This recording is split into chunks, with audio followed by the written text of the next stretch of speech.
I was 21 at the time, fresh out of college and taking a solo road trip across the country. I had this plan to save money. Whenever possible, I'd camp instead of getting a motel, and if my car broke down, I figured I could always hitch a ride. It felt adventurous, the kind of thing you do before life gets serious.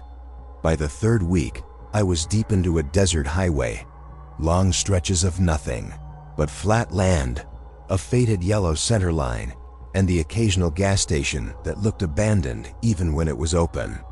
The sun had dipped low, and by dusk the whole road felt like it was being swallowed by a giant shadow. I was almost out of fuel and knew I wouldn't reach the next town before dark. That's when I saw him. At first, I thought it was a road sign. A dark, still shape standing by the shoulder about 50 yards ahead. As I got closer, my headlights caught him. A man wearing a faded green jacket and jeans, just standing there with a canvas duffel slung over his shoulder. He didn't wave, didn't stick out his thumb, just stood perfectly still, watching my car approach. I slowed down automatically. I'd heard all the usual advice about hitchhikers. Don't stop at night, don't stop on empty roads. But the way he stood there made me think maybe his car had broken down. Maybe he'd been walking for hours. I rolled to a stop a few feet past him. He stepped toward my passenger door slowly, like he'd been expecting me all along. His face looked older than I first thought, lined from years of sun exposure. When he spoke, his voice was calm and polite, almost too calm for the situation. "Heading west?" he asked. I nodded, hesitating before unlocking the door. The man climbed in without saying much else, carefully setting his duffel bag at his feet. As soon as the door clicked shut, I felt the atmosphere in the car change. Not in a dramatic way, just heavier, as if the air had grown thicker. We started driving again. For the first few miles, neither of us spoke. The desert outside had gone completely dark, except for the white streaks of my headlights cutting across the road. Finally, I tried to break the silence. "Car trouble?" I asked. The man turned his head slowly toward me and smiled faintly. "Something like that," he said. His voice was soft, almost soothing, but he didn't elaborate. A few minutes later, I noticed he kept glancing at the rearview mirror, not at me, but at the empty back seat, as if expecting someone else to be there. I told myself not to read too much into it. Long trips alone can make people act strange. Then came the humming. It was low at first, like he was absent-mindedly humming a tune to himself. But I realized quickly it wasn't any song I recognized. It was just 3 notes, repeated over and over, soft, steady, almost hypnotic. I gripped the steering wheel tighter, trying to focus on the road. We passed a mile marker -217, and he stopped humming. He leaned slightly forward and stared at the sign as it went by, then looked at me and asked, "Do you believe in signs?" The way he said it, almost curious but without a trace of humor, sent a chill up my spine. I answered vaguely, saying something about road signs and how they keep you from getting lost. He just smiled again and turned his gaze back to the darkness outside the window. 20 minutes later, my fuel gauge needle dipped into red. There hadn't been a single gas station in nearly an hour. I started to feel that creeping dread you get when you realize you're running out of options. I spotted a faded wooden sign ahead that read, "Rest stop to 2 miles. Relieved, I told the man we'd stop there for a break. He didn't respond. When I glanced at him, his eyes were still fixed on the window, but I swear his lips were moving, soundlessly mouthing something I couldn't hear. For the first time all night, I regretted picking him up. We finally pulled into the rest stop. Just 2 picnic tables, a bathroom shack, and a single old lamp buzzing with moths. The place was empty. No cars, no trucks, nothing but the hum of that lone lamp. I stepped out to stretch and check my phone, no signal. When I turned back to the car, the passenger seat was empty. His duffel bag was gone too.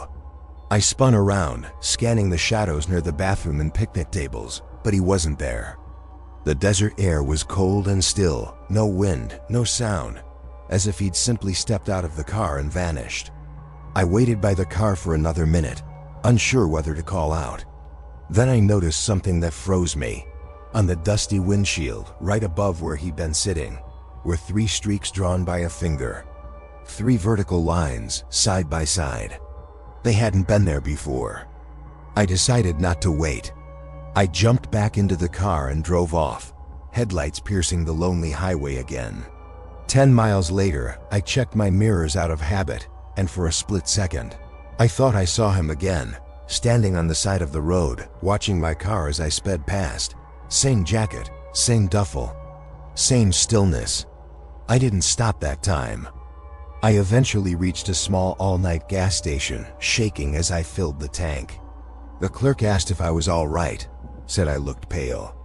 I told him I just needed to get to the next town before sunrise. To this day, I still don't know if the man needed a ride or if I'd been the one picked up that night. But whenever I drive long, empty roads after dark, I can't help but check the passenger seat, just to make sure it's still empty.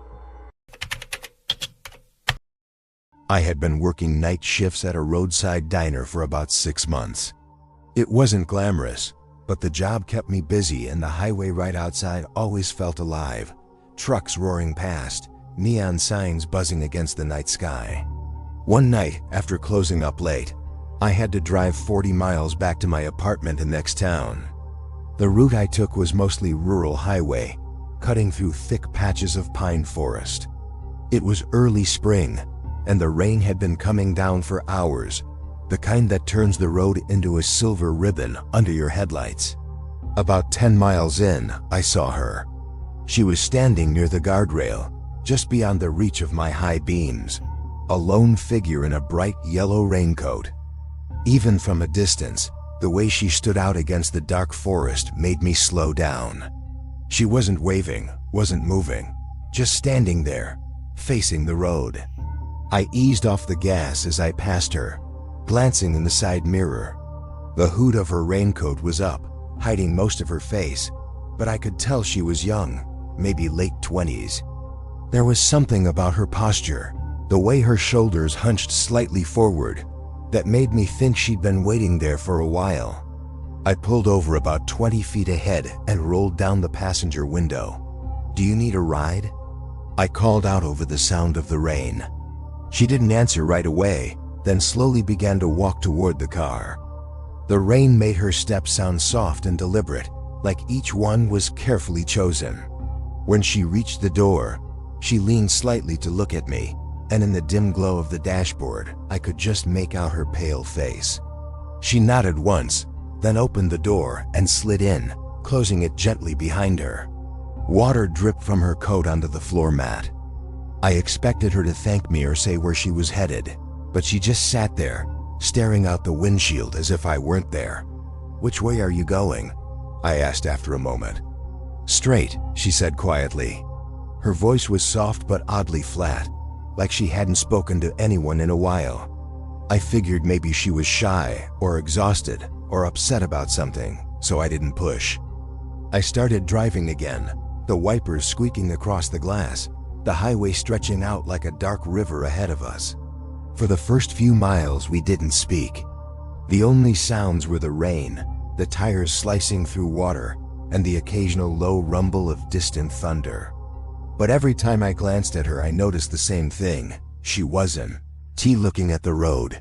She was watching the trees as we passed, as if searching for something in the dark gaps between them. I tried to make small talk. "Rough night to be out walking," I said, hoping to lighten the mood. She turned her head slightly toward me, but not enough for me to see her face clearly. Her hood still shadowed her features, and the dim light inside the car didn't help. "I wasn't walking," she said. Her answer caught me off guard. Before I could ask what she meant, she turned back to the window again. The road curved deeper into the forest. I realized I hadn't seen a single car coming from the other direction for at least 15 minutes. The rain was falling harder now, making the world beyond the headlights look blurred and distorted, as if we were driving underwater. At one point, we passed a small, weather-beaten bus stop shelter. The woman's head tilted slightly as we went by, and I heard her murmur something I couldn't quite make out over the rain. I asked her to repeat it, but she shook her head. A few miles later, I noticed something unsettling. The passenger side window was fogging up, except for 3 small, evenly spaced circles that stayed perfectly clear, like the places where she had pressed her fingertips against the glass. But I hadn't seen her move her hands from her lap. I tried to ignore it. The rain kept falling, and the road felt endless. I glanced at the fuel gauge. I had enough to reach town, but I was starting to wish I'd taken the main highway instead of the back road. Finally, I asked where she needed to be dropped off. "Anywhere past the bridge," she said without turning her head. I knew the bridge she meant. An old steel went about 12 miles ahead. It crossed a narrow river that often flooded in spring. I nodded and said, "Sure, I can do that." When the bridge finally came into view, its rusty beams slick with rainwater, the woman shifted slightly in her seat for the first time since she'd gotten in. As we approached, she pulled her hood a little lower, almost like she didn't want to be seen. Halfway across the bridge, I felt the car shudder slightly, as if we'd hit a patch of rough boards. I slowed down instinctively, keeping my eyes on the slick metal grates beneath the tires. The woman whispered something again, this time just one word: "Stop." Her voice was sharper, urgent. I stopped the car at the far end of the bridge and turned to her, confused. But the passenger seat was empty. The door was still closed, the seatbelt still buckled, but she was gone. There were faint, wet footprints on the floor mat leading up to the seat, but nothing beyond that. The dashboard clock ticked softly in the silence. I opened the door and stepped out into the rain, looking around. The bridge behind me was empty. The forest on either side was a wall of blackness and rain. Not a trace of her. I stood there for a full minute, rain soaking through my jacket, before I got back in and drove the rest of the way home. I never saw her again. But sometimes, on stormy nights when I pass that same stretch of road, I catch myself checking the passenger seat in the rearview mirror, half expecting to see a flash of yellow sitting quietly beside me. I used to work as a delivery driver back when I was in my mid-20s. Most of my routes were local, but sometimes I had to drive long stretches late at night to pick up supplies.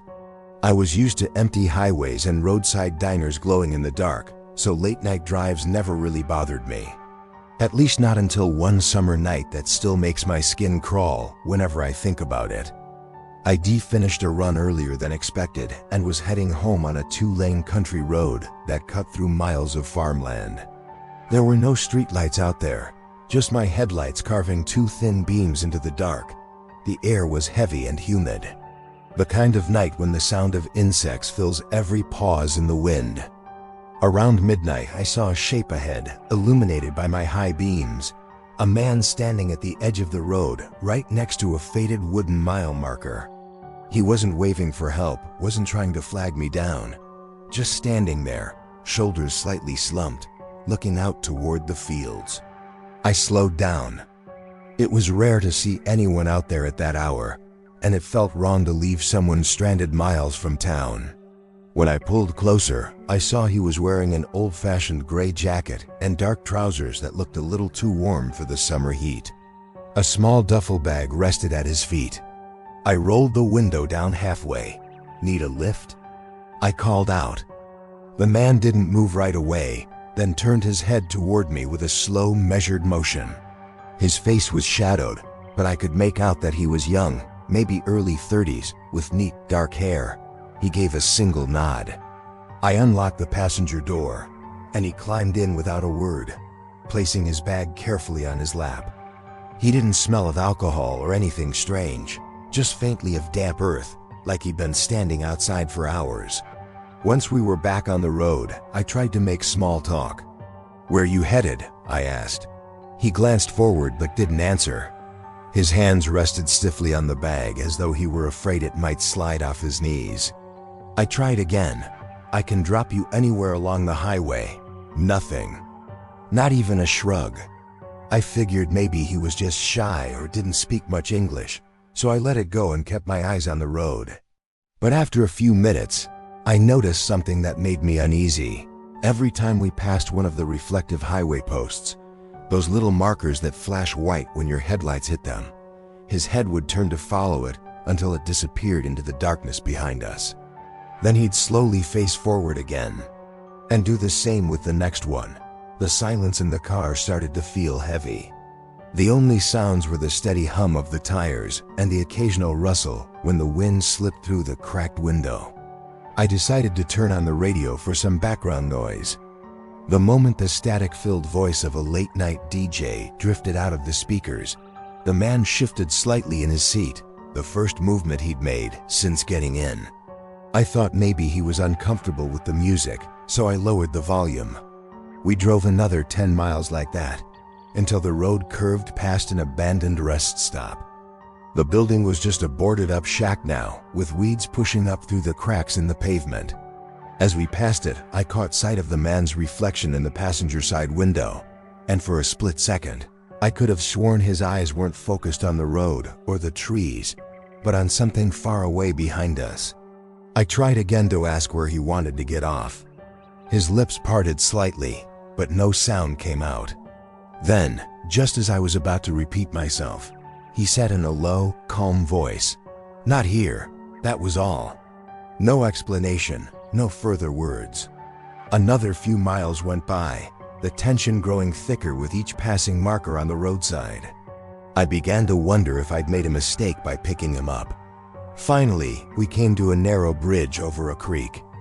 I slowed down because the wooden planks were slick from the earlier rain. That's when the man suddenly leaned forward, eyes fixed on the shadows beyond the bridge. "Here," he whispered. "Stop here." There was no house, no streetlight, just dark trees on either side and the creek flowing below. I hesitated. "Are you sure?" "There's nothing out here," but he was already unbuckling his seatbelt.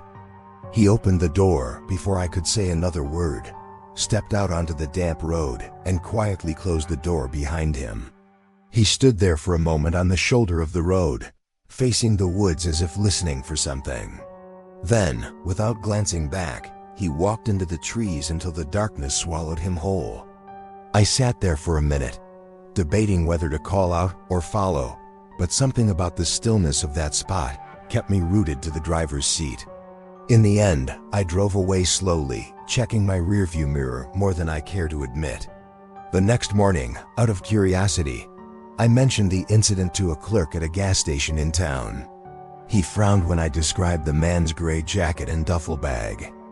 "You're not the first to say you picked someone up near that old mile marker," he told me. "Folks around here say they've been seeing him for decades. Always quiet, always carrying that same bag." I didn't ask any more questions. But sometimes, when I take that road again, I keep my eyes straight ahead and never slow down near the mile marker, just in case someone is still standing there in the dark, waiting for another ride. I was driving home from a weekend trip late one night, a long stretch of highway through rural backroads that I had taken dozens of times before. It was one of those quiet drives where the world feels asleep. No cars in sight, no streetlights, just the rhythmic sweep of the headlights and the faint hum of the tires on asphalt. It was around 1:30 a.m. when I noticed my fuel gauge had dropped dangerously low.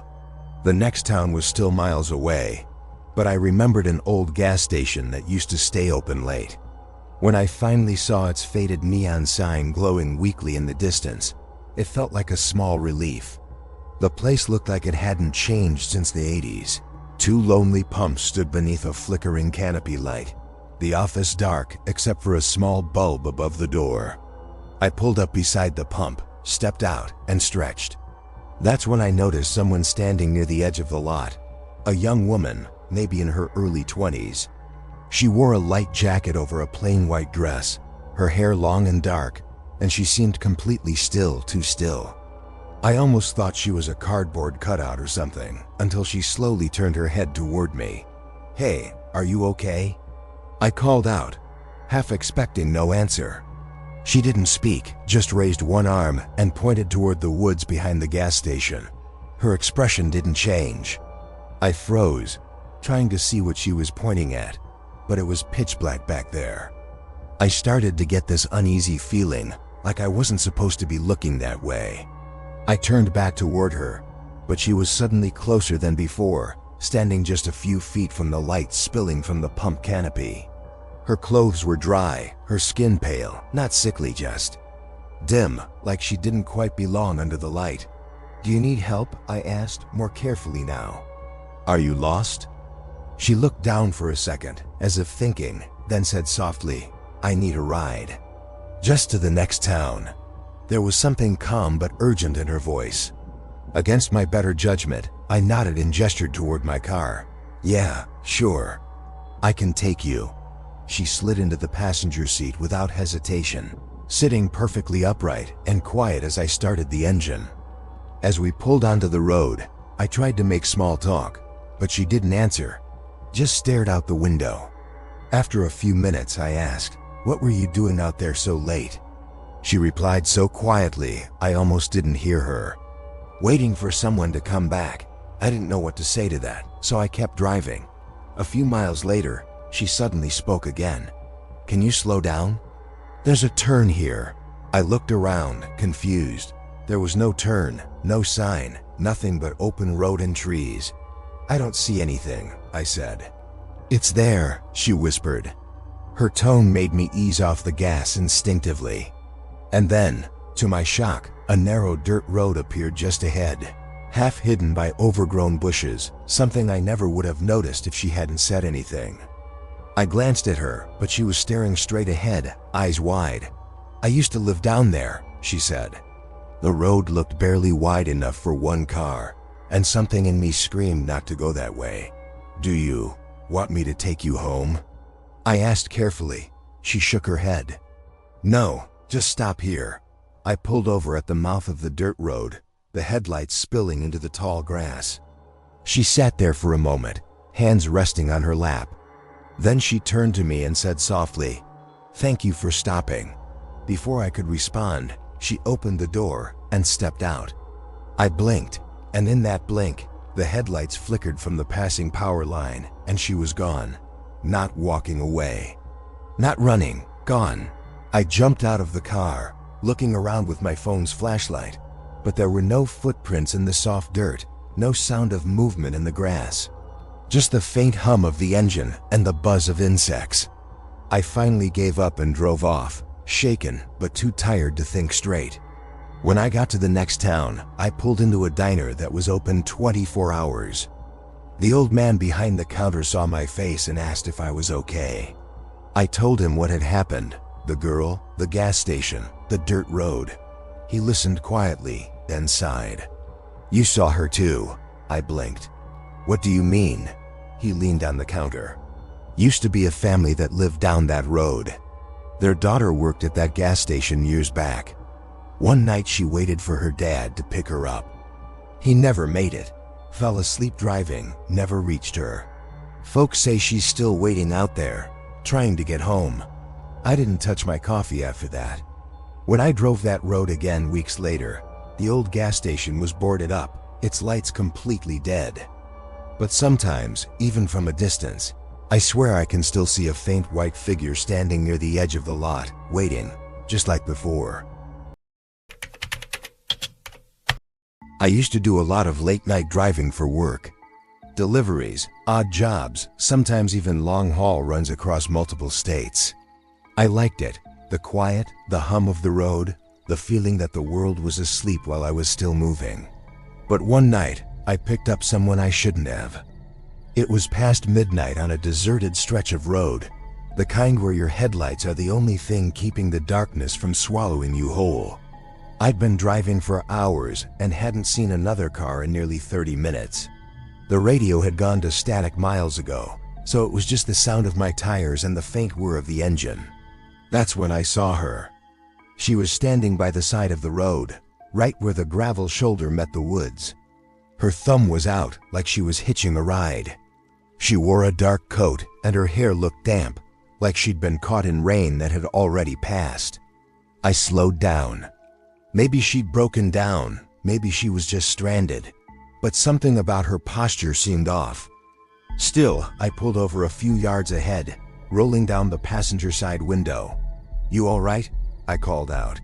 She didn't move at first, then slowly approached the truck. Her voice was calm, almost polite. "Thank you for stopping. I just need to get to the next town." Her tone was strange, steady, measured, like she'd rehearsed it. I hesitated, but nodded. "Sure, hop in." She climbed into the passenger seat, shutting the door softly. She didn't look directly at me, just stared straight ahead, hands folded neatly on her lap. The air inside the cab felt colder suddenly. I turned up the heater, but it didn't help much. For the first few miles, we didn't speak. She kept glancing at the side mirror, like she was expecting something to follow us. I tried to lighten the mood. "Rough night to be walking alone." She smiled faintly, though it didn't reach her eyes. "It's a long story." "Got time," I said. She didn't answer. We passed mile marker after mile marker, the silence thick. The only light came from the dashboard glow and the narrow beam of my headlights. I noticed something odd then. Her reflection in the windshield didn't quite match her movements. When she turned her head toward the window, her reflection lagged half a second behind. I blinked, rubbed my eyes, told myself it was fatigue. Then she said quietly, "You missed the turn." I frowned. "What turn?" She pointed ahead. Just there, the road to the left. There was no road. Just an unbroken guardrail and thick trees. "I think you're mistaken," I said. "There's nothing." "Stop," she said suddenly, her voice sharper now. "Stop here."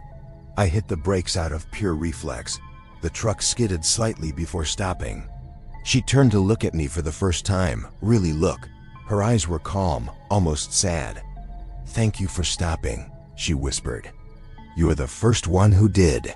And before I could say another word, she opened the door and stepped out. I leaned over to call after her, but she was gone. Not walking away, not in the headlights, just gone. The door swung shut on its own, the cab empty except for the faint smell of rain. I sat there, trying to make sense of it, before deciding to drive. A few minutes later, I reached a bend in the road and froze. The guardrail there was twisted, mangled, as if something had slammed into it years ago. A weathered wooden cross stood just beyond it, barely visible in the dark. I pulled over again, heart pounding. The cross had a name carved into it. A young woman, early 20s. Died in a car accident over 10 years ago. When I looked back toward the truck, the passenger seat was wet. I never drove that route again. Weeks later, I mentioned what happened to an older driver at a rest stop. He nodded like he'd heard it before. "You saw her," he said. "The hitchhiker from the old road. She's been trying to get home since the night she never made it." I didn't ask questions after that. But sometimes when I drive alone at night and catch something in the corner of my headlights, a shadow near the shoulder, a figure waiting by the trees, I keep my eyes forward and my hands tight on the wheel. Because I know better now. Some rides aren't meant to be given.